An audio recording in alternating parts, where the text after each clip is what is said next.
Hello, hello, hello. Hello. We're on, I guess. No, I'm just testing. I'm just casting without you for now. You join me later.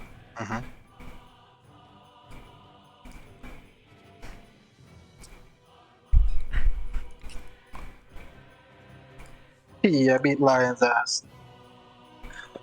Let's go. You win? Yeah. Nice. It's very nice. Oh my god. I think I just broke the game by clicking ask too fast. Alright, Let's go. Go live, start the stream, and I'll be there in 2 minutes. I'm already live, okay? brother. Okay. I just need to smoke, and I'll be right there right now. So let's move to a separate voice channel. Alright. Okay? Why are you gay? Why are you gay? Be right there. Alright.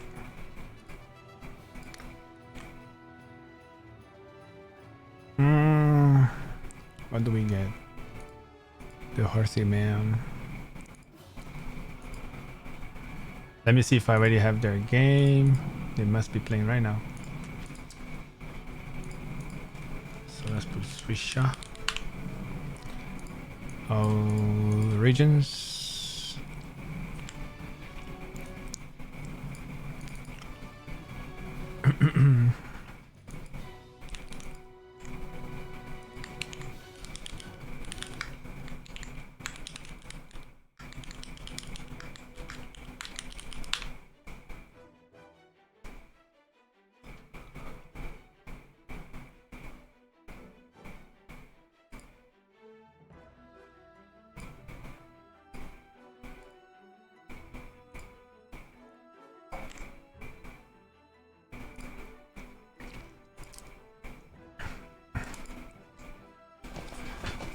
Okay, let me just put this over here.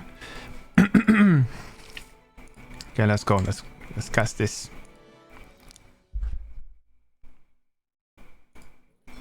All right, ladies and gentlemen, welcome to another casted series of the Autumn Championship from ESOC. This is round 32, best of 7, Tabin versus Fisher Guts in a German mirror. Here we have on the blue color, sitting down the southern of the map is no other than Tabin, and on the northern side of the map we have on the color red, Swisher Guts. We are on the Great Plains. Great Plains it is. We have Swisher Guts, Alexander Barth as Explorer, and Carl von Humboldt. I don't know how to pronounce that very well, but that's Tabin's one. So here we go. We have a mirror at a. We're pretty sure German's gonna win on this one. We wanna see their deck as soon as it's available. Nothing happening right here. Shake will be joining me in a second as well to help me cast this. A nice 30-foot treasure here, and Swisher Guts my sniper from Tabin. Yeah, very nice. Tabin going for hunting dogs. On the other hand, Swisha already has it. And I think Shake just arrived. How's it going, Shake? Yeah, thanks, Governor. Sorry for the delay, boys.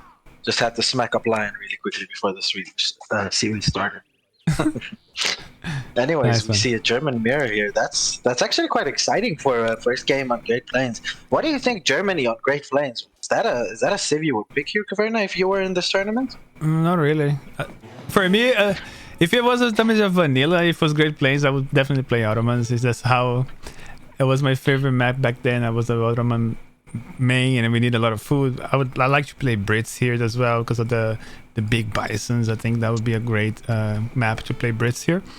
But I think Germany is good any map. It doesn't really matter, I suppose. And it's probably is a good blind pick kind of save because it does well against so many different matchups.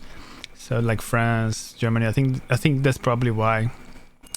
I mean, if I'm thinking about it logically, right? Germany is a good pick on this map for the reason that you do get a safe TP behind your base, right? That you're practically going to have for the entire game. Right. And Germany really, really does depend on that TC. As for the situation with the mines here are quite far apart, and except for the 2 in-base mines that you have, you've got to emigrate all the way to the west and to the east side of the map to get your mines, or you somehow have to get map control and get the mines in the middle. If I'm not mistaken, there is a gold mine on the north side, and that is going to be hotly contested. And the rest are all silver mines, so 2,000 coin in each one of them. But yeah, as for the players involved right now, I'm thinking, Tabin, legend of the game, one of the best players of all time playing this game. Rusty, yes, but a Rusty legend is still an incredibly dangerous opponent. And from what I'm thinking of Swisher Guts, if I'm Swisher Guts in this case, like I know that this is a legacy tournament, but I'm going to try and out-DE him as much as possible. That means I'm going to use every trick in the book that this guy does not know. Because whether I'm not going to be able to mechanically face this guy, right? So I'm going to try to out-strategize him and see what I can do when it comes to the more gimmicky builds. And as we all know, Swish is very known for those gimmicky builds. Everyone knows him as a port main, but except for his port, when you see his Germany, when you see his Spain, when you see his Germany even sometimes, it is very unorthodox, Caverna. He has a very unorthodox style of play. So if I'm him, I'm trying to do that. But do I have a lot of hope for him in the German mirror against Tabin? I would lie if I say he would have. All right, so let's have a look at their decks. We can see that Tabin started his CP early, so this is the deck. We call it DOPS. So I assume that's gonna do a lot of DOPS, and we have some maps for DOPS, but not really. It doesn't have any upgrades for the DOPS, but does have the 5 and the 3. That can be used. You have your Skirmigal mercenaries over there, and nothing like out of the ordinary here. So it's a very standard sort of German deck. Where let's see the Swisher Guts decks over here. Not going for TPs too, and we already have some differences here. We already have the 5. He's not going for a TP Caverna because he has a forward villager. He's going to try and tower rush Tabin. If you look at the silver mine in the middle of the map. Oh, okay, that's very good point. So he's gonna rush too. Nice, I like that. Yeah, I mean that's something, right? You're gonna have to try and force your opponent's hand. And what I think that I am not liking about this though is that he is shipping 3 settler wagons first. Usually when you're gonna try and tower rush your opponent, you're gonna want the crossbows first. Yeah, either or. You wanna put damage on. But from what I'm seeing from his macro right now, he's shipping the settler wagons because he wants to make DOPS.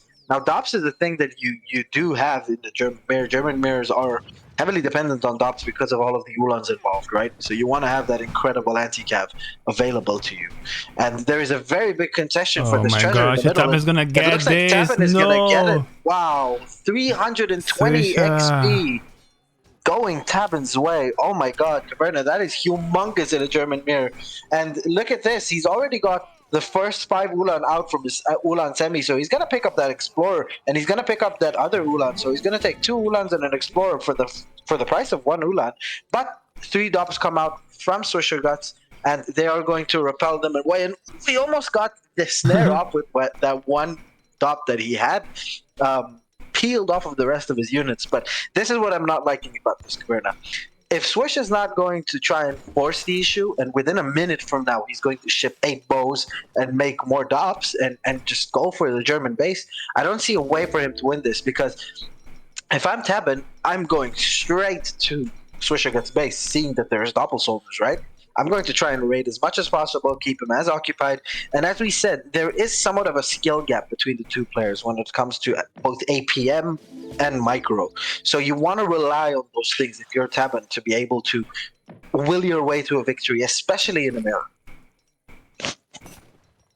Yeah, it was really hard, I think, because he actually took the cows, so he pretty much facilitated Tabin take the big treasure there. No, actually, just going away from the treasure. Maybe the APM or something else that he was planning on. But yeah, I see the point now that like he sent for something else other than the three villagers, the three settler wagons. He would have put a little bit more pressure, maybe taken the houses earlier, maybe not even allow this stable to be built. No, I'm not sure. I don't know if a crossbow would be the best option because you're gonna be facing a big mess of cav. But at least like Sippin's like 700 wood or 700 coins, so you can have more infrastructure to do pikes or whatever. But there goes a big fight here. Coming in right now, and there's a huge fight right now. The Dops are swimming, and the Dops are doing humongous damage to all of these Ulans. 2 Ulans as well from Swisher Guts connecting onto the bows, backing off a little bit. Really, what Tabin wants to do here is disengage and try and lower the HP of those Doppelsoldiers so the Ulans can really have one swing at them and kill them. Look at how much splash damage these Doppelsoldiers are doing on those Ulans. Yes, those Ulans are taking down Doppelsoldiers at the end of the day, and it was a bad trade. But these Ulans can be extremely dangerous, and a misclick right here by Swisher Guts. And these Comanches, excuse me, these, what are they called again? These Bandit Riders are attacking the crossbows. They took half the HP off of one of the crossbows and killed another crossbow right there. And yeah, I'm thinking that, again, another Doppelsoldier lost. That's what, 5-6 Doppelsolders lost already? I think that Swish is in an incredible disadvantage at this point, especially knowing that he only has, 9 crossbows out on the field right now. He is shipping 3 Dops. He's really committed to this Dop push. Oh, no. Even though I think it's a horrible shipment, Caverna, he can just ship 700 coin and age and try and mitigate that loss and try and age before his opponent. But as we can see, Tabin's already aging. And what does Swish have on the field? Swish has nothing. He's shipping 3 Dops, and he's a shipment away from aging up himself. He's not even macroing it with the villagers. And still, these Bandit Riders are still sieging down that tower. Pikemen coming out, trying to deal with these Bandit Riders finally. I mean, the positive about it is that he's going to be able to pick up this 320 XP and ship the 700 coin ASAP or 700 wood or whatnot. Just a shipment to be able to age. But yeah, it's looking really, really bad right now for Swisher Guts. It's really bad. There you go. He also built another TP here as well. So going to H3, 2 TPs and advantage. We score advantage against your opponent that is still in H2. It's going to be really, really good for him. Let's switch over to Tabin to see what his first shipment in H3 is going to be. There we go. He's shipping 5 Dops himself. Wow, that's interesting, Caberta. Yeah. 5 Dops. Does he have veteran Doppelsoldiers in already? He doesn't look like he's researching it, no? No, he's expecting just a bigger H2 mass from Swisher Guts, Caverna. That's why he wants those 5 Dops, to be able to either tank against the other Dops or against other pikemen. Yeah, he also has 4. I think that's probably why. And there we go. He's also going to Exile Prince. We have 1 villager difference as well. In favor of Tabin. Nothing really like super major. I don't think the game is completely over. He does have a little bit of forward control here on this base. But what do you think? One thing that we have to know right now, if you can look at the German villagers for Tabin 1 second, if you can just switch over to his perspective and click on a villager on a gold mine, a regular villager, please, if you can. When you switch over to he already has placer mines in, and he always has steel traps. He has placer mines and steel traps in, while Swisher Guts only now is getting them in. For the last 5 minutes, Tabin's eco has been considerably better, even though the vill count was the same. He's basically had 4 or 5 more villagers just because of those market upgrades.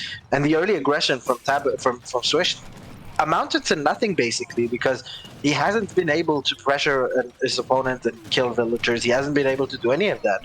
And now he's also villagers behind tech-wise, and also he's going to lose his forward base. And tempo-wise, he is behind, not to mention as well XP-wise, he is behind because of those 2 TPs. Big fight coming in, 8 skirmishers being shipped right now by Swisher Guts. Ulans straight onto them, taking down the majority of those skirmishers already. Doppelsoldners trying to do some work here for Swisher Guts, but there's only 2 of them left, and there we go, all of them are dead. The pikemen are also down. The 5 Dops from Tabin actually doing a great job right there. As we said, they have body blocked a lot of the damage, and there we go, ladies and gentlemen. Game 1 goes to Tabin. Yeah, even if you're looking at the remainder composition when they start to go to H3, Tabin just was a superior unit. It had more ULANs, where Swisher has like bikes and less crossbows as well.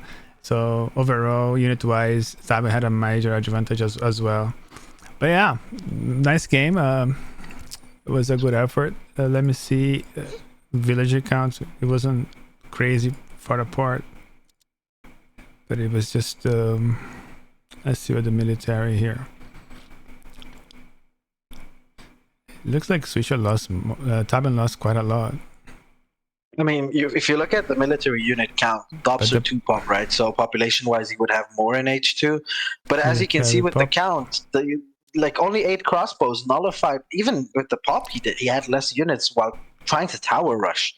So the entire time, if you can check the XP curve in the but also in the graph, it shows the tempo here, right? Like how he managed to age up earlier, get the bigger mass, and then deny the shipments from H3 from Swisher, and put all that tempo that he had on Swisher really strong on his forward base and completely dominated him.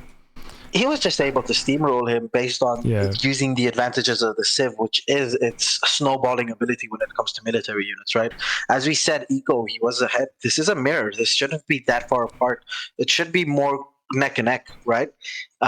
Especially if one is putting on pressure, you expect the one that's getting pressured to have less resources, but no, it was the other way around. If we can check the XP total, just to prove my point on the fact of how Tabin was ahead the entire time because of that early TP XP. If you go down more down, XP total.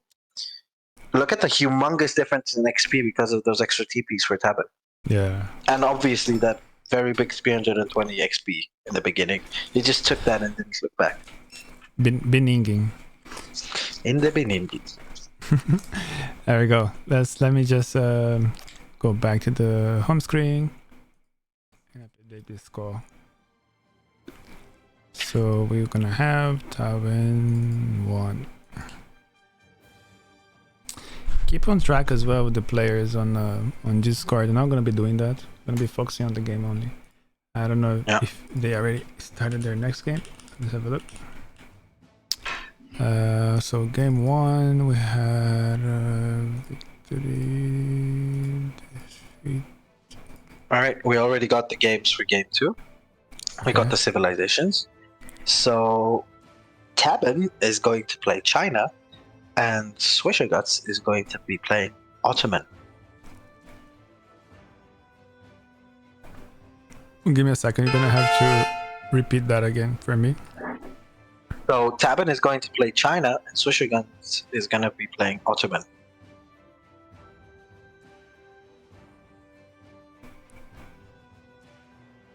I just get that out of the way.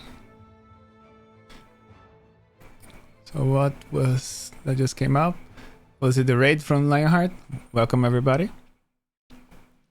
Yeah, big line with the raid. Let's go. Face cam. Oof.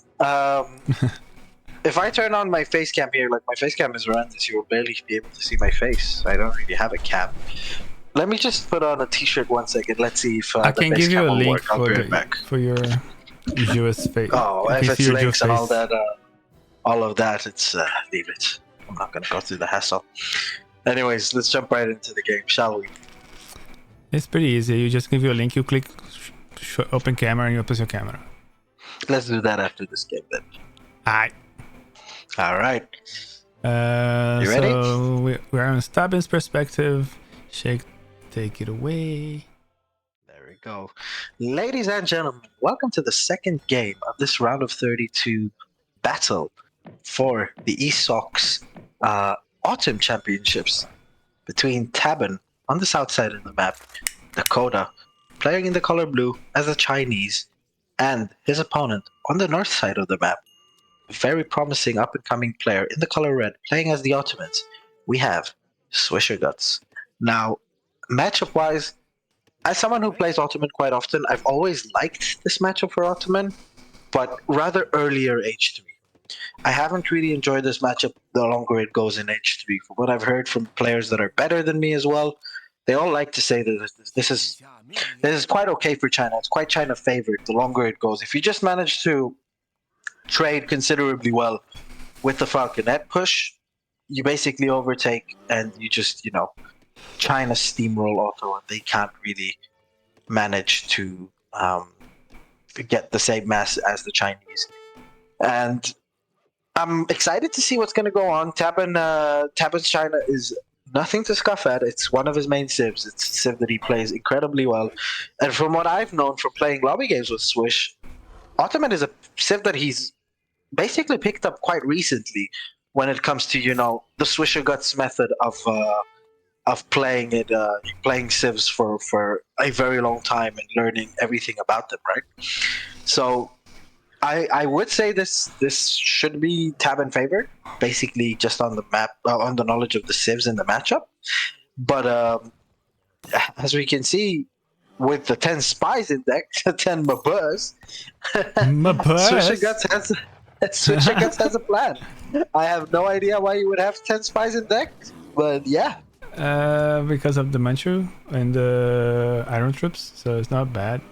But I wonder, the thing with the spies for me, I never can get them to work correctly. It's super hard, they're super squishy.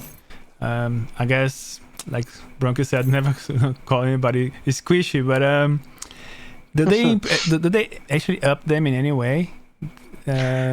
Great. So basically, they have greater rate of fire with less HP, can enter stealth. So this is just declaring how normal ours, right? They get promotions as well. Okay. So they get very tanky, but again, China isn't really known as an incredible mercenary civ, right? And you don't really need 10 Maburs to kill a Chinese explorer, no matter how buff he is. It's probably for the Iron Troops. I mean, even then, you've got Falconets, you've got Spies, you've got Mamelukes. Iron Troops are skirms. You're not really going to need 10 Spies for that. Yeah, it's probably a deck that maybe he could have like an overall deck. Is aging up Quartermass, I assume? Yes. And let's see what Tabin is going through here. Aging up with the Summer Palace. There it is. Looking at his deck, there's nothing out of the ordinary here as well that I can see. Apart from Box Rebellion. Increases the Townsend attack, and irregular eccentrics can no longer lose H points. And also has Northern Refugees as well for the extra villages. But nothing there in Age 1 though. A little bit of bullying. The Gentle Pete the Pet Bear. Putting great harassment Gentle into Pete. the Tomahawk. One of the greatest treasures in the game, Gentle Pete, especially on this map. But it was, you know what I feel, Caverna? Before the update, I think it was the last patch, the treasures on this map felt very balanced. Like there was, on both sides, there were good treasures. Now it's like on one side you only get like really bad treasures, like all the guardians and stuff, and one side has like 100 food, 80 coins, 75 wood all together. So Gentle Pete used to be an incredible treasure back then, but now it's kind of meh. But what are we seeing right here from the Swish? Are you seeing this, Caverna? Yeah, we aren't going to see an FF. Base. We're going to see a stagecoach play because we're seeing a forward barracks and that Explorer is waiting right now. If you can switch over to its perspective, see what his first shipment is going to be for Swisher Guts in Age 2. Yeah, he's shipping. Oh no, Swish! What are we doing? Oh no! It does have when you go for a church. Yeah, but when you go for a build that is specifically meant to be for TPs, you don't ship 5 vills first. You ship 700 wood and you build your TPs and get stagecoach. I think he does with the 400 wood that he already collected that. Yeah, that's where he I think normally what you do, you don't do the church, right? The Turkey build that he taught me, you don't do a church, you do two TPs early on, then you go 5 vills, and you start making units. And then you get the 700 wood, build the other TPs. However, because of the church, now he doesn't actually have the resources to upgrade the trade route, and he also doesn't have the third TP that he could have been doing during the transition. He upgraded it though. He does have stagecoach, but only on 2 TPs, and one of these TPs is Tabin's. So he basically gifted Tabin a free stagecoach, while not really profiting all that much from his own stagecoach, especially because he only has 1 military building down at the moment. Is that a foundry? Yes. So I think this is a very strong build. I would have preferred myself to have built those 2 TPs early on, and then had the third one during the transition, and then upgrade that. And maybe the 700 wood wouldn't be so bad either. The 5, I don't hate the 5 views. I just it's a bit slower. That's gonna give enough time for him to reach H3. There we go. He's already going to the porcelain tower, which is one of my favorite builds as well. He aged up with the consulate as well, France, so he aged up pretty quickly. Hence the steady age up here from Tabin. Two shipments in the bag. If we're looking at this objectively, right, to what both of these players have been able to achieve so far, China has gone up to H3 without being touched a single time. It has benefited from 3 passes of a stagecoach that it hasn't paid for, and only at 6 minutes 30, the artillery foundry is up, and the third TP is going to go up for Ottoman. This is I would say, a very bad build, because except not only has he not been able to do any damage, and does he not have any tempo, he's going to try and age up behind it. So, yes, he's going to have 3 TPs, but he's going to have 0 tempo in comparison to China, that is probably already stacking a shipment for H3 as well. And 2 shipments, as a matter of fact. Another problem is, like, China doesn't even have barracks yet, so now he's gonna give all the time. And now he's saying in the, there we go, the British allies, and he'll be able to actually make a barracks. Imagine he had a pushing. I think if you go for a sort of TP kind of build, you want to play in these 2. It's going to be like China's job to actually push you, but since you age up yourself, you have completely no pressure, and China is completely untouched as well. So a little bit dangerous. I mean, like I've seen gigs in the chat saying that this is a regular Jan semi with stagecoach, but the problem is that if China would have scouts this right now and sees what's going on and sees that there isn't an H2 mass, because this is one thing that I have to note about Tabin. His scouting has been pretty poor so far. He would see that there isn't an H2 mass that he is expecting. He could just push this FB and completely murder the FB and take a couple of TPs for himself, all by the time that Ottoman is aging up right now. And he isn't seeing a mass, and he's just staying in base waiting for his arquebusiers. And what at the end should theoretically be a bad build from Otto is turning out to be great, because yes, he is going to get away with a 4 TP stagecoach semi-FF. Yeah, we haven't sent also the 300 diplomatic intrigue. I think that would be quite nice, because at this point he would have sent another batch of redcoats. Now he's finally contesting this base here, but it's not enough. We also have Abelsons on the field. We're probably going to have some spy shipments at some point. Yeah, it looks like he's macroing for that spy shipment right now. Even though I think it wouldn't be the greatest because of the amount of Changdao and Musketeers and also a couple of pikemen on the field right now. I would rather just see 2 Falcons. It's a complete infantry mass right now. But Abus is also a good option. Abus is really not bad, especially because we have so much infantry out on the field. It's just that if he manages to get veterancy on his Abus before his 6 Abus arrive. So he sends the 5 that is first, but they getting caught up here. Actually, I was a bit concerned about he sending the arquebusiers first, but since like Susha has nothing yet right now, actually it's been quite great for him, and now he's going to be able to take another town center TP here, and he's actually massing slowly the Chengdaos. I think he sent 10 Chengdaos as well. Now he becomes quite scary, and then the China snowball is actually coming. And what does Swisher is going to be able to do against this? It's so many units. We have, let's just count this very quickly. Look at this. He has 16 Chengdaos, 8 redcoats, an explorer that has 1100 HP. 1200 HP, yeah.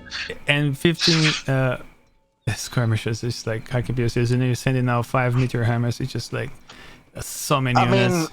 We have a lot of Abuses here, though. The build itself is not bad, right, Caverna, from Ottoman? The build isn't bad.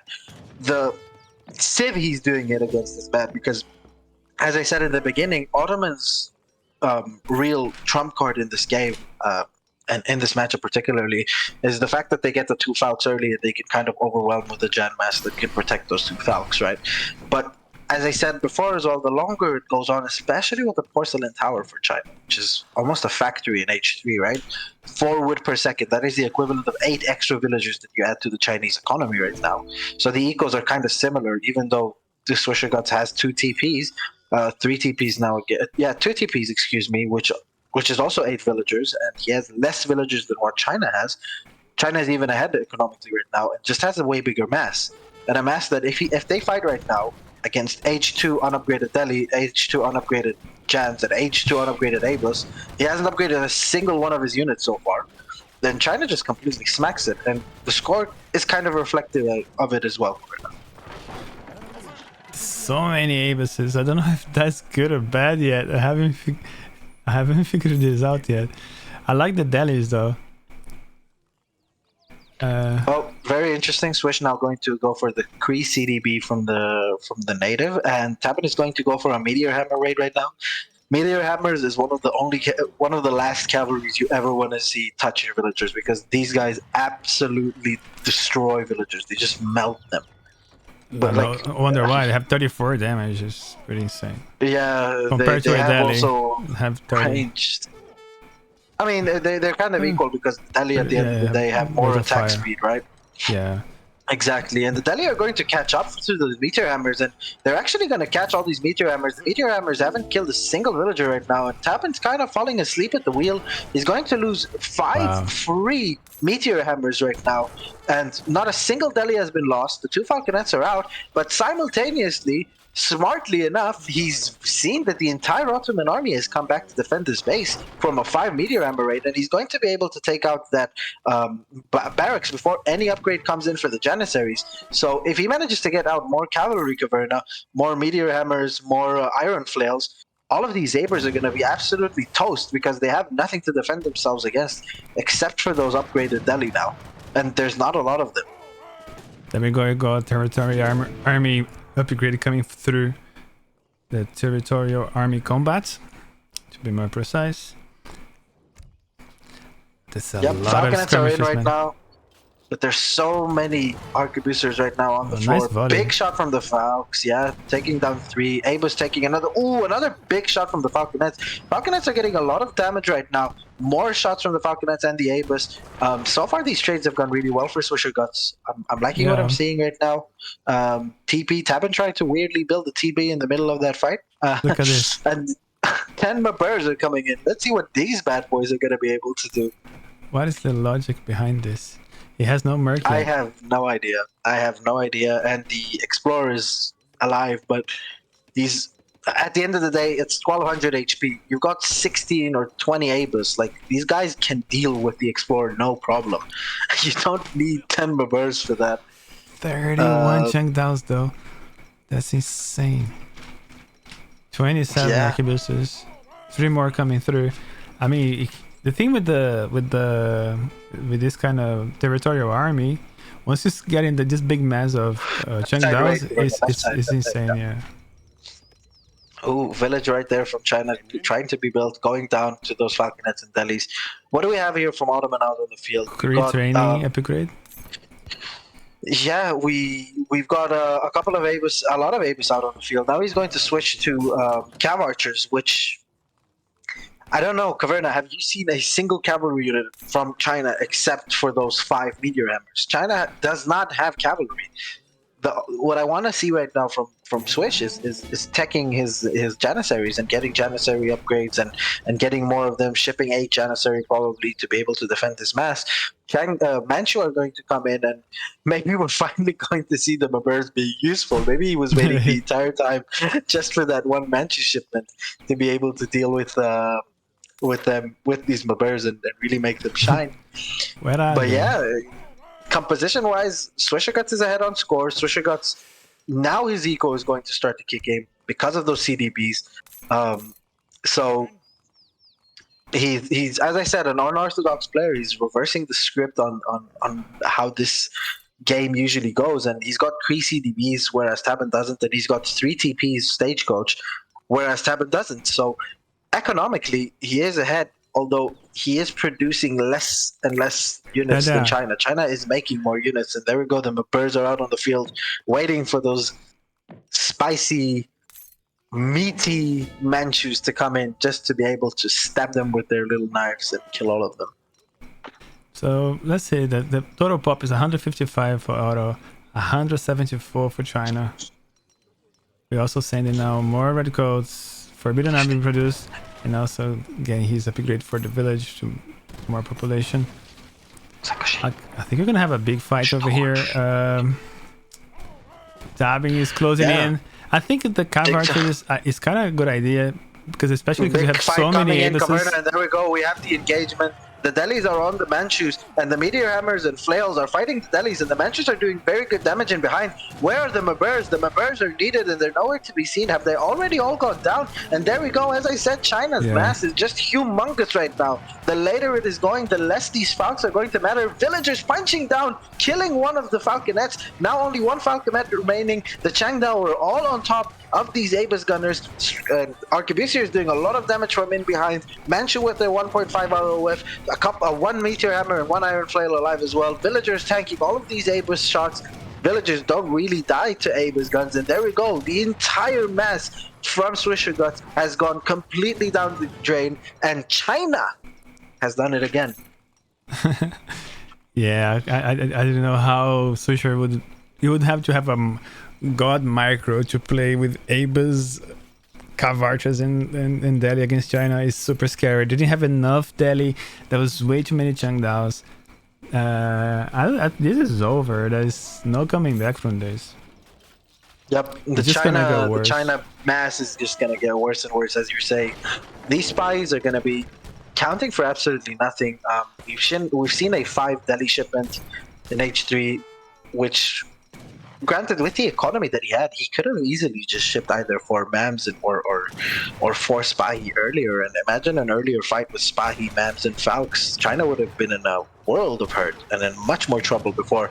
And yeah, those Spahi are valiantly trying to get as much damage possible off, buff his stats before the game, say that it was a close game at the end.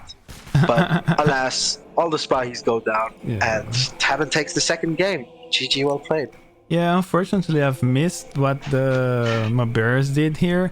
When I saw they only had 1, I think he went for raids with them. They kill villagers fast.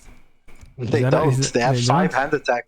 I have no idea. I think he just lost them. Yeah, I think they were in the middle of the fight, and if they fight anything that is not a mercenary or an explorer, they just absolutely suck. So there's a very high likelihood they got evaporated within 10 seconds of the fight starting. Yeah. It's small decisions that make this game completely unplayable sometimes. I think if you want to go for the TP build, you gotta play H2. Like we have like a bigger mass of Janissaries, and then you can add your cav later when you go to H3 at some point, but I would put some damage into China first. Make China make units in H2. Otherwise, she will lose, like, get a village, you get something like this. Do some enough damage and build your mass in the process. And then when you go to H3, you already have that many units. Then you upgrade them, come with a big push Falconets. It becomes much, much harder for China to deal with. But the way he was playing was very passive, very economic, and it wasn't like really sure that he was going for units or he was actually going. Then he decided to go for an H3, and I think that, in my opinion, it wasn't great. Exactly as you were saying, China is a civ that you can't dilly-dally against China. You've got to go for a build that is solid. Either you're going to push very hard in H2 or you're going to push very hard in H3. You've got to have a neat, clean build order, and you've got to execute it perfectly. And when you do that with a civ like Ottoman, you stand a good chance of beating China. Either you go for a big Janissary rush because we haven't seen any units out on the field, or you go for a stagecoach play and you really try and push your advantage. Or you go for an H3 push with your Janissaries, with your Falconets, early Spahis or early Mamelukes, and really try and snare the Chinese army, not let it grow to the sizes that it can get, and decimate it before it can get to a point where nothing that you ship or make really matters anymore, right? And sadly, that's just not Swisher Guts' his playstyle. He's a player that likes this kind of gameplay. He relishes really the games where he can kind of pull off eco plays and be like half, like kind of what Point allows you to do sometimes. And at the end of the day, well played to Tab and executed perfectly. And we're going to jump right into the third game, I see. We are ready to go. I'll let you open this one sec. Let me put in the right perspective. So is it alternate picking on this tournament, or is it counter picking all the way? So there is counter picking. So the first game is blind, then it's counter picking, but it's not per se the winner, if I'm not mistaken. It is game by game counter. What do you mean? It's alternating then. So after the blind pick, then it alternates all the way to the end. Yeah, probably something like that. So possibly then you can say that Taben picked first this time. No, sorry. Actually, Swish picked first. Yeah. Swish picked board. Okay. Let me just put the sieves on the board before we go on. So many sieves. So for player 1, we're gonna have Dutch. Over here, we're gonna have ports. Make that visible. Is already visible. Alright. Okay, so. Alright. Ready when you are. Alright, Shake, take it away. Alright, ladies and gentlemen, welcome to the third game of this round of 32 face-off between Swisher Guts and Taben, played on the map Alaska, hosted by ESOC, the Autumn Championships, the place to be for currently pro play of Age of Empires.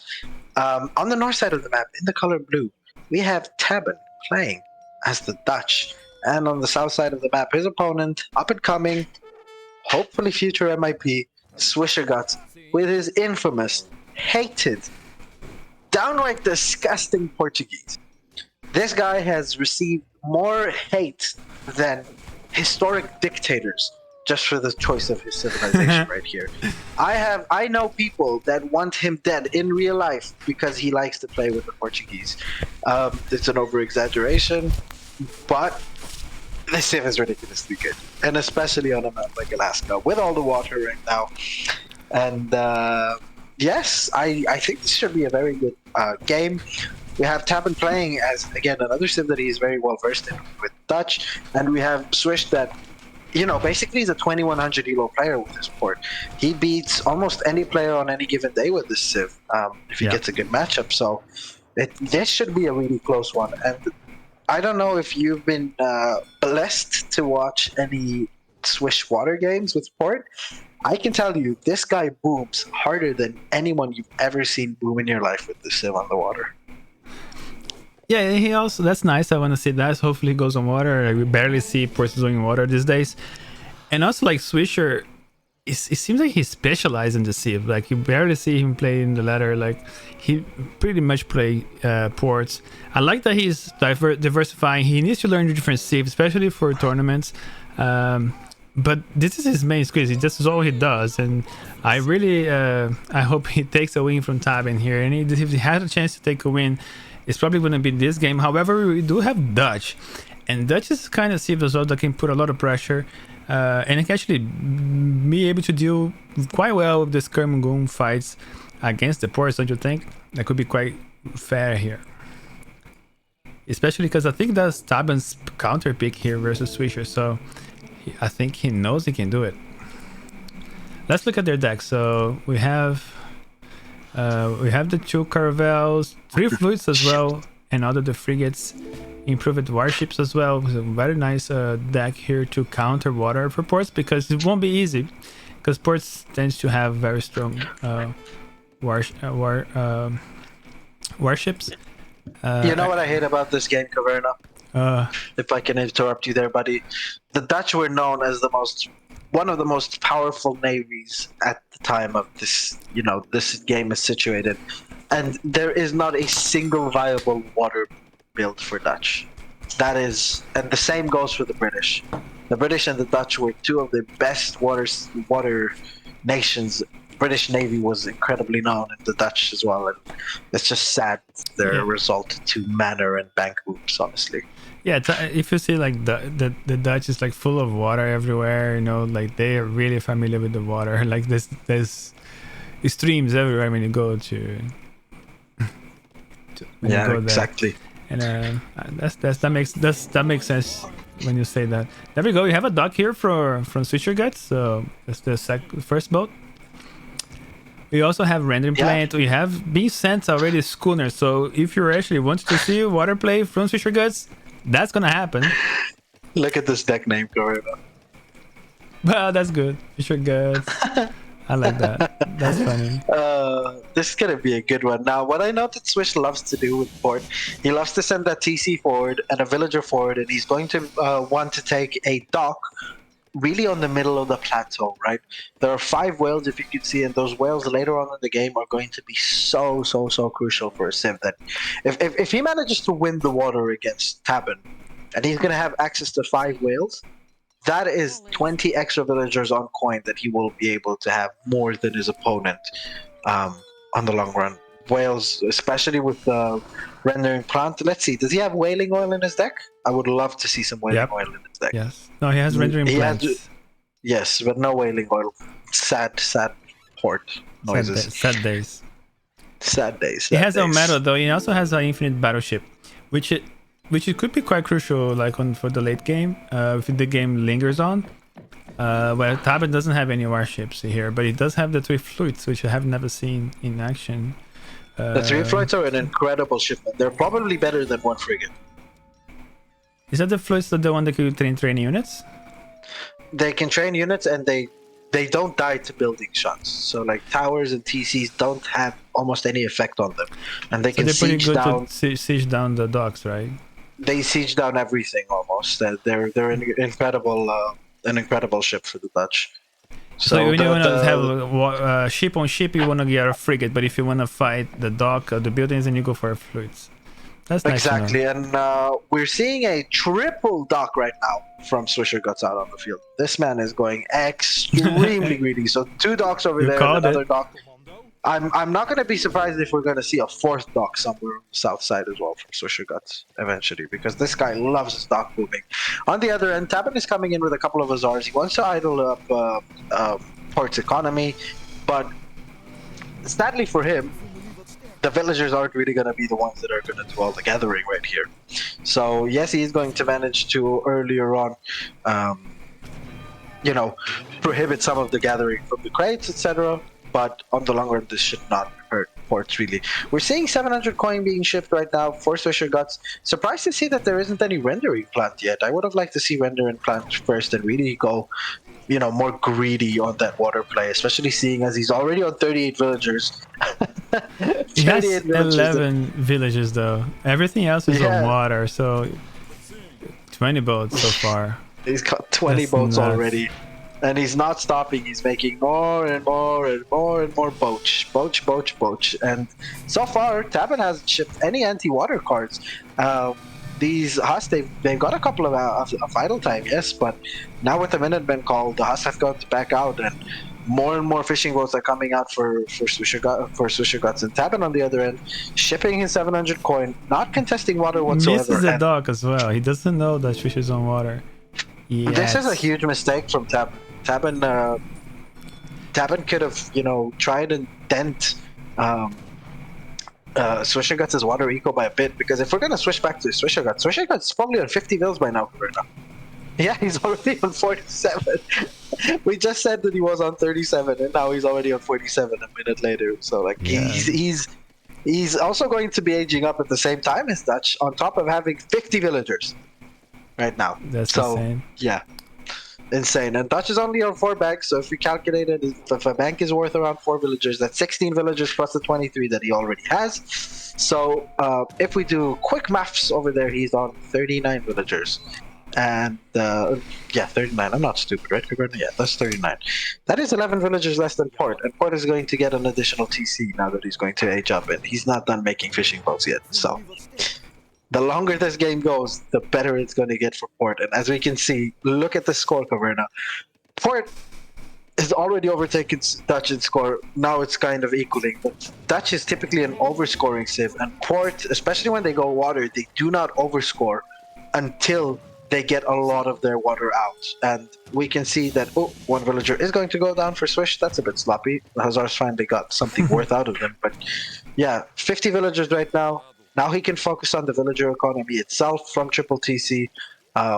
taking up a lot of the map where the hunts are, where the mines are. So he's not going to be short on any of the hunts. Aging up before Dutch as well. Shipping 1,000 wood right now, so he's going to ship that for infrastructure, housing, and probably a couple of extra poach. So Yeah, he this should definitely be needs. good. He needs infrastructure now. He needs military. He has all the resources in the world. All he has to do now is actually go for military, because I think Dutch is gonna start messing H3. Most Dutch players like to have their H3 gameplay. But eventually you see sometimes like Dutch actually going to H4, but I don't think that's going to be the case here. And we see, I see a Frigate. single frigate. Would that be enough? And what's I going to mean, be? the frigate is going to be able to idle a lot of the economy, right? And especially with 1,000 wood coming in for Swisher Guts, so he doesn't ship any anti-water right now. Granted, he has had 10 minutes of supreme rule over the seas without any interruption whatsoever. And no, he hasn't shipped the frigate, he's shipped the 3 flights, Caverna.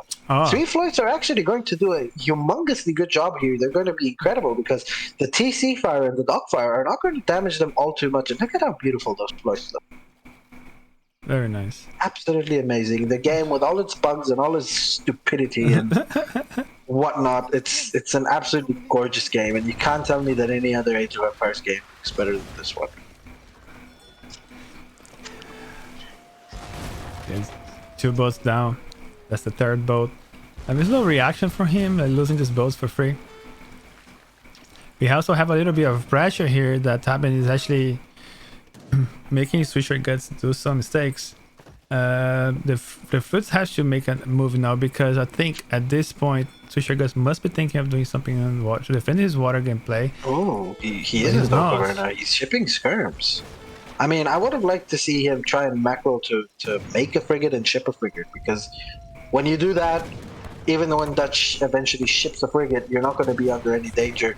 That's 2 villagers already going down for him. That's a 3rd villager that's going to, just in time, manage to save him. But yeah, the water economy is not that great. It's 60 villagers that he is at. It's still incredible. 60 villagers at the point of the game at 11 minutes is nothing to scoff about. And the scores are pretty even.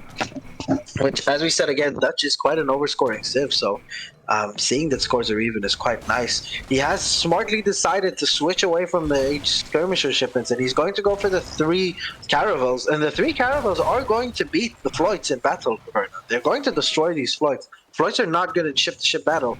A couple of fishing boats going down right now, and more skirmishers pouring in the middle with Reuters, taking out the landmass from Swish, and I think Swish is having a tough time trying to be everywhere at the same time on the map.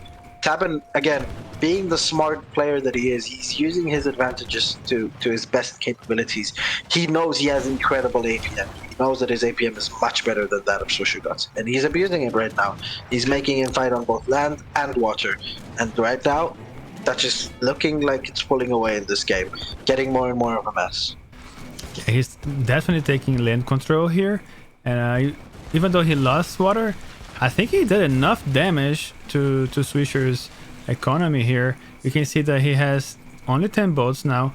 We might have 35 idles to burn. Yeah, they 35. must have. Yeah, there we go. He's still idling on the docks there, and that's gonna really hurt him. He's still hasn't realized that he's idling all of these many villagers, because all his economy is on water, and you have all this 11, 13, whatever. So you have 7, 4, 11. Yeah, so you have 11 boats there idling. Plus, oh my god, 43 villagers idle right now. How many? 28 now, finally. There's 11 villagers as well. Yeah, and they're all in the docks right now. These 28, take them out. You won the water, and it's almost been a minute that these fishing boats have not done anything, and this is hampering him a lot. Yes, he does have a great economy, but his economy is not being put to use. And if you're looking at the gather rates, Dutch is gathering more resources per minute right now than what Swisher Guts is. Finally, these boats are leaving their protective docks, and they're going to go back to work, and we should see the effects of that economy coming up right now. Ooh, look at this! Advanced artillery being shipped right here from Taben. He's going to siege that TC. He's going to try and force a response right now from Swisher Guts. Going to force him to lose that TC right now. Not enough units from Swish out on the field. A lot of skirmishers out, and This is the thing, Caverna. I've played a lot against Swish. I've played a lot of series against him, and Swish is a player that macro-wise he knows how to boom. He knows how to get an eco lead, but he does not know how to really micromanage both having a military and an economy simultaneously. And that is what Tabin right now is really making full use of. He's pressuring him on both sides while having an economy that isn't much worse. 3 organ guns are going to come out, and 3 organ guns is something that will be able to deal with all of the with that order. But Reuters are jumping right on to these organ guns. 1 organ gun already down, Hussars as well being trained, doing a lot of damage. Once these organ guns go down, there we go. There is really no answer to those couple of Hussars out on the field. Tabin needs to get off of that Explorer. Oof, wow.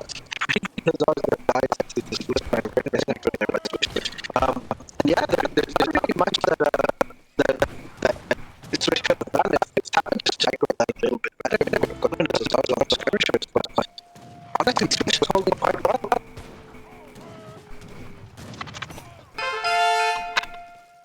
Well, let's see what Swisher can do.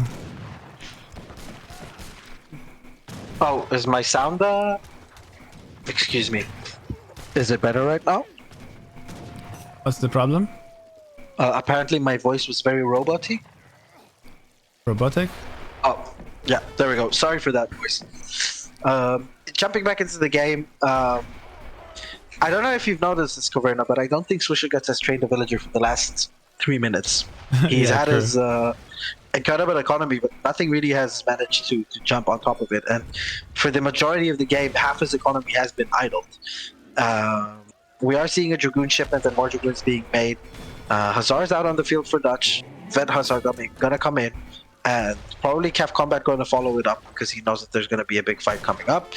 So far not chipping anything because he is trying to focus on this micro here in this fight. Mortar is backing off because there's a lot of Dragoons out on the field. I don't know if Dutch can take this, honestly. This with good micro from Swisher Guts, he should be able to clean up all of these Hussars and all of these Reuters as well. But he is microing this quite good. Hussars still managed to get on top of these Cassadors, and they are massacring all of these Cassadors. Cassadors have incredibly low HP for a skirmisher, and they really die to anything that touches them in melee. Even pikes can kill Cassadors in melee. They're that bad at it.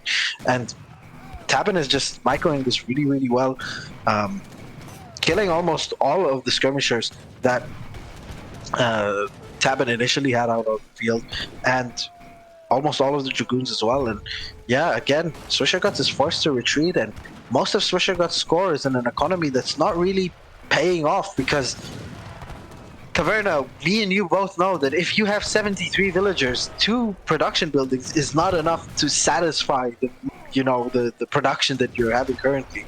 I would much rather have a double barracks and a stable, like probably what Dutch is doing. If we're switching over to Tabin, let's see how he's producing. He's also producing from single building, so I take that back. I'm stupid. I'm sorry. But usually at this stage of the game, Dutch can be double producing. He's doing very expensive guns. I think it's much harder for ports to do their guns than it is for Tabin. But I don't know, the massing is getting really, really dangerous for Tabin. And also, he's losing a lot of buildings as well in the process. And if it goes on, the longer it goes, it's gonna go good for Dutch, I think. Yeah, 2 TCs are down. Support is only on 1 TC right now, and as we said, he's just refused to make any villagers. Like, there's not been a single villager trained for the last probably 4 minutes. Not only fishing boats, but also regular villagers. And yeah, Dutch is snowballing right now. This is the position where Dutch loves to be in. Its economy has been it has been untouched the entire game, and there we go. Swisher Guts calls it. GG, well played. Yeah, I think he had a nice boom, but maybe he didn't do enough units early on. And I think I didn't like how he lost his organ guns quite easily. Unfortunately for him, maybe would it be nice maybe to see the infamous halberdiers. I think that would have helped a little bit on the micro as well, especially to defend the organs. And once the halberdiers connect to either with the hussars or with the rooters trying to get to those organs, they would have melted those units. So I would like to see that a little bit more. I think he just took too long to do with the units and the mass that he needed to fight, and because he was so far behind in land, he had to sacrifice so much of his economy to just idling his town centers and just making units non-stop. He lost quite a considerable amount of boats as well, and that really hurted him. I think Taben played really well here and put like Swisher Guts in a APM deficit, and he had to do so much to actually keep up what was happening in the game, and therefore he just managed to. I think Swisher's still gonna have a economic lead. Let's have a look. I'm not very sure if he's got that many more resources because his economy has been idle most of the time. Yeah, there we go. Yeah, the idling, there we right? Go. If you look at idle build stats, look at the idle villager graph. Right. So if you go down, completely down, idle villagers, there we go. Yeah. Look at that, Caverna. Yeah. Look at the amount of villagers that were idle throughout the entire game. At some point, he has 61 idols. And this is like if you see, this is like 11:16. This is 11:40. So pretty much a single minute, he had about 30 units idling. And then here again, this is more spiky, so it's really hard to tell. But here, but you see the consistency, really, right? Right. There is a consistency because if you look at 11 minutes prior, like if you look at the first from one, the 11 to 15, you have at least around 20 villagers here consistently idling for all this period. Yeah, or at least like 5 minutes doing absolutely nothing. That's really hurts him. And that's probably what lost Swisher Guts the game: the inability to micromanage his economy and military simultaneously, and that is what Taben does better than him, right? And I've seen people in the chat saying, "Yeah, Taben be the 2150 player." If you let a player like Taben get back into form, listen to me. 2150 is Swisher Guts max elo with port, and all due respect to him, Taben is someone that could easily reach the elos of 23, 2400 if he was in form. And in form Taben probably be the best player in the game nowadays. So do not sleep on a player like Taben. Okay. So all right. Let's check what the players will play next to burn. All right. Let's see. So this is game 3. All right, we've got game 4 on the books. Got the civilizations. I like how it was so good to Swisher. How he started, it was so well executed. It just took a little bit too long to respond to water pressure. Lost too many boats. Then he idled too much of his villagers, and he couldn't make units enough. But very good start. Yeah, we've got the civs for the 4th game. Taben is going to be playing India, and Swisher Guts is going to be playing France. Okay, so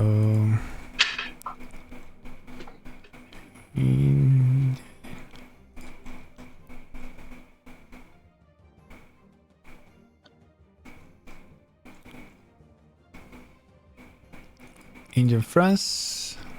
Incredible copy pasta. I remember spamming this copy pasta in the Ungar's Breeze finals of the Koto. Me, Animus, and Lennon. That was, oh my god, that was such funny times. That was amazing. All right, let's go. I'm ready. All right. Ladies and gentlemen, welcome to the 4th game of this ESOC Autumn Championships round of 32, hosted by ESOC. Played between these two incredible players. On the east side of the map, in the color blue, we have Taben playing as the Indians, aka the Mughal Empire. And on the west side of the map, his opponent, the mighty Swisher Guts, playing in the color red as the French. The map we are currently playing on is Korea. It is a beautiful map, one of the maps that I enjoy the most, and probably Swisher Guts enjoys the most as well, because if you go to the south and to the north side of the map, Mr. Caverna, you're going to see the Jesuit mission. Now, we all know Swisher Guts loves his natives, and he loves this native in particular. I've never seen him play or played against him on a map with Jesuits where he hasn't taken the Jesuits. So, best believe he's going to take this native. Yes, it's a lovely native, especially for France. Like for France, this is extra better. We might see his deck very soon with extra upgrades for the. I don't know if they affect because it's gonna be some sort of Dragoon units, but I assume it affects them regardless, right? So every upgrade that France has for cap affects them, and also these Dragoons have area damage. They're like hacker pellets in their attack. Not only that, they have more range than hacker pellets, and if you see the middle upgrade on the south side of the TP, in the middle, the south side of the north, you have smokeless powder. It gives all action damage for every gunpowder trooper 10%. That is incredible. That is like an extra combat upgrade for 250 how about this card? food and 250 Would that affect coin. the Native Warrior combat affects them. The other one next to it, which is the Wilderness Warfare, affects them. Cav combat affects them. Cav HP affects them.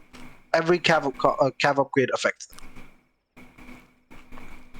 this one not? Okay. So that's what I'm saying. Like these cards are for natives, and they count as natives, even though they're doesn't matter if infantry or cavalry. It affects them nonetheless, which is pretty impressive. That's why French is so strong with the natives. 75 except for wood here. Cav HP. Sorry, Stereo corrected me. Cav HP does not affect them because that is only for hand cavalry. And they are correct, yeah. no Cav combat does affect them. Cav HP and H2 doesn't affect them because that is only a hand cavalry. So the cavalry HP next to the 3 Ozars on the left side of the 3 Ozars. This one? Left side of the 3 Ozars. Left side of the 3 Ozars. Yeah. No, Not this that one. one. This He this doesn't one even is- have this in deck. Never mind. He doesn't even have. He doesn't it in have. deck. Yeah, doesn't have. I'm stupid. Yeah. There we go. Very good. All right.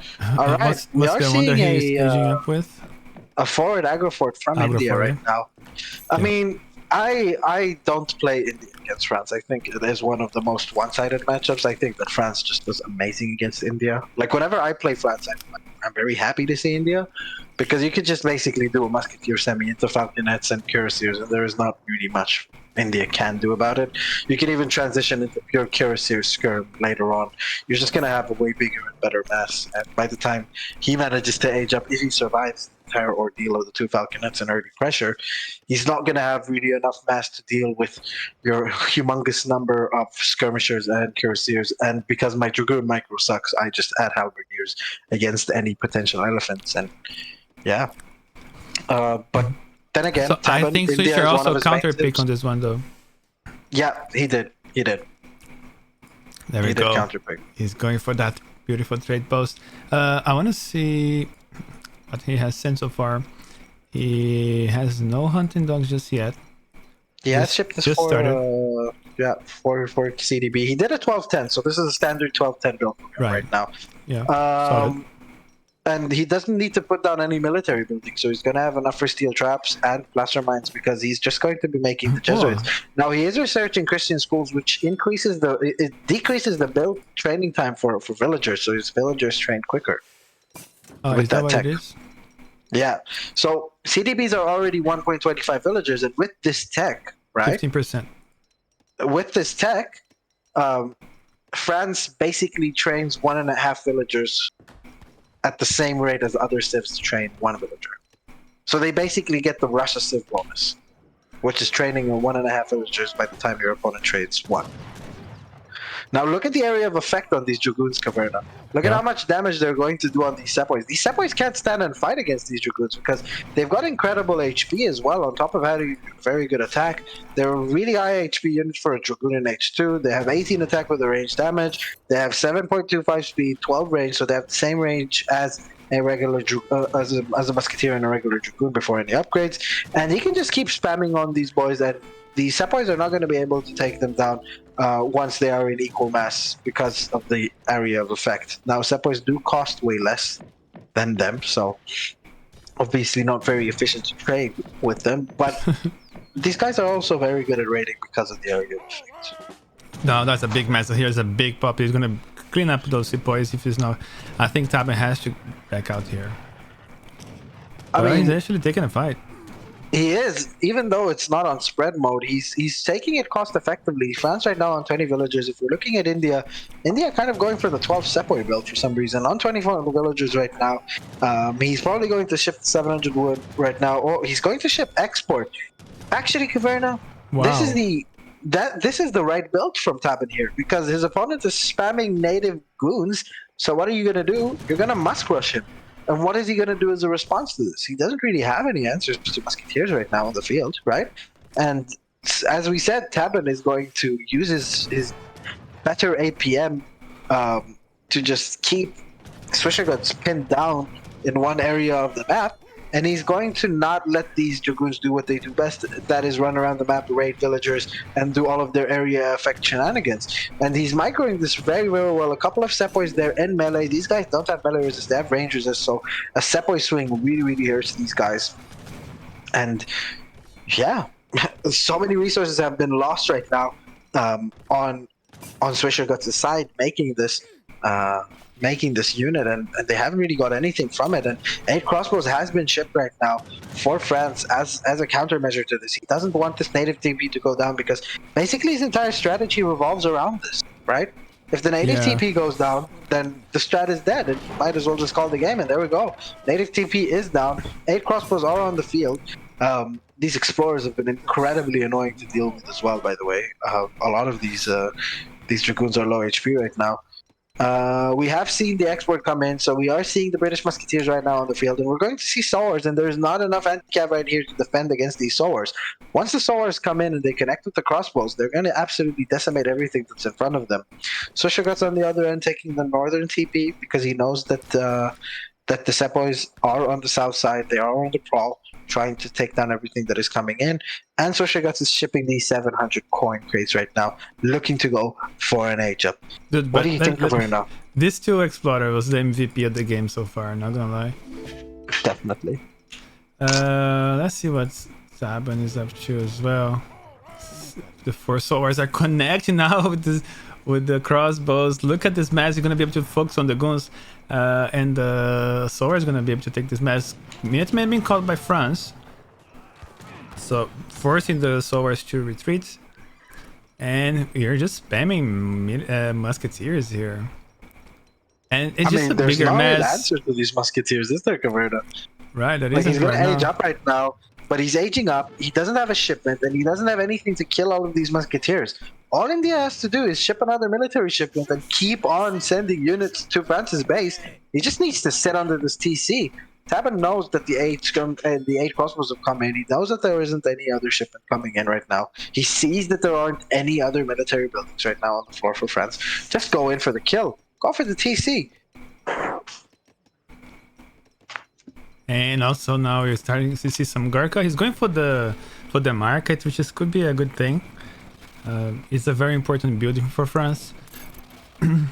But also he can see now that Swisher has another native trade post. Yeah. But instead of but going for can't- that, he's actually going for the houses, which is gonna hurt Swisher even more. He's gonna stop all those nice shipments in H3 that he wants to send. He's sending skirms, but don't forget, you still have swords. They are super great, but they are okay. I mean, the Sowers are practically down. They're not really a threat anymore at this stage. But oh my god, Right. Swisherguts is getting caught. Why are getting you caught getting up. caught at this point in the game? All of the other skirmishers and Minutemen are gonna go down. This is horrendous for him because now he really has no mass to protect these skirmishers, as the skirmishers are gonna pop out of the TC, and all Tabin has to do is just sit under this TC and catch the skirmishers. Ville's coming out, that's a CDB loss already. And now, yeah, these 2 remaining alive Sowars and these 2 explorers are going to do a world of hurt. These skirmishers and dragoons are never going to kill these explorers on time. Look at that humongous stomp. Wow. Oh my god. these MVP of the Indian game was these explorers. elephants so far. They Oh done my so god. well. They're so annoying, man. I can't stand Wow. them, honestly. Okay. And yeah, the Sepoys are just gonna take down all of the houses, and he's got a small amount of Gurkha, but it's enough Gurkha to take care of whatever is out on the field for And France now. This is GG.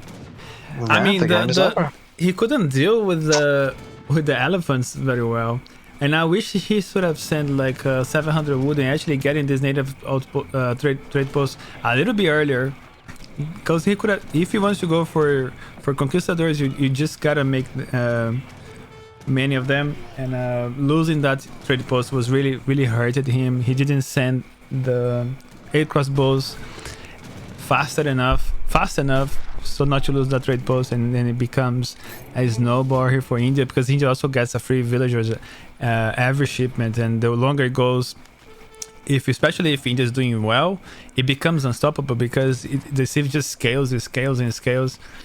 And even though Swisher had a nice idea with going for villagers faster, but he cannot even make villagers. That's why I was a bit concerned about the shipment with the native trade post a bit earlier. It was a very ballsy investment to make more villagers against India.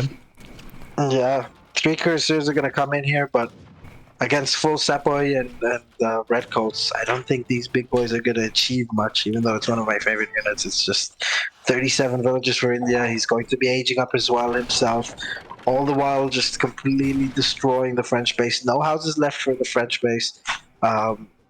Fighting with CDBs and they're walking so one much. cuirassier, and there we go. GG, well played. And ladies and gentlemen, Tabin takes the series and advances to the round of 16 to face his next opponent, the one and only Ro32. So it's gonna be Tabin versus Ro32? Yeah. Dang, that's be nice. I mean, it's Tabin, man. This guy, it's something, right? The guy cannot play for. It's like riding a bicycle for him. It's like he just, especially in a legacy tournament, this is down his alley, man. This guy knows what he's doing, and it showed. Like, you don't see mistakes, big mistakes from his side, and then the APM is still there, which is super impressive. Unless he's playing on lobbies and telling nobody, hiding his skills. I mean, I will say one thing. First of all, congratulations to Swisher Guts for what has ultimately been not a bad tournament. He has played against a very good player in Moonshine in the first round, 1-3-1, and yes, he has lost against Tabin, but as long as this is a learning experience and you learn from losing against a player that, quite frankly, let's say it honestly, is better than you, I believe Swisher Guts can come back stronger and better. And yeah, so far from what I've seen from Tabin, very impressive, very nice. Played all of his main civs, played the Dutch, played the Indians, played the Chinese, the Germans. So that was very entertaining indeed. Thank you again to you, Caverna, as well, for casting with me. I had a lot of fun, but food has arrived and I am about to leave. So I'm going to leave the rest over to you. You don't want to cast the Revolt tourney? I cannot, because my wife is about to murder me. She didn't know I was going to cast this. So, but Batuhann should be able to help me with that. Alright, let me see if I'll find someone. Alright, big boy. Thank you all for watching, boys. See you. Alright, see you later, bro. Let me see, Bye-bye. maybe we have Peekaboo here. Just give me a second, Why guys. are you gay? Hey, Pika. Are you playing? I was going to cast the Revolt tourney. Shit. I didn't know you're gonna cast it. I'm still in the game, man. No worries, you join me when you can. Yeah. Alright. It's yeah. I'll be on alright. Puppy Pen, okay? Okay. Yeah. Go there when you finish. Alright, Yeah. see you later. Let me see if I can... I don't know if I can raid us. Let me check if I'm gonna be offline.